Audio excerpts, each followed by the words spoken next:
আমরা এখন বর্তমানে আছি সুন্দরবনে। এই পানিতে অনেক কুমির আছে।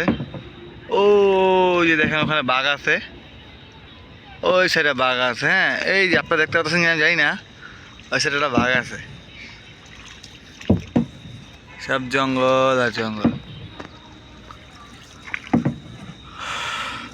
ওই বাসায় আগে মানুষজন থাকতো, বাঘের জ্বালা ঠেলা আর মানুষ থাকে না এখন।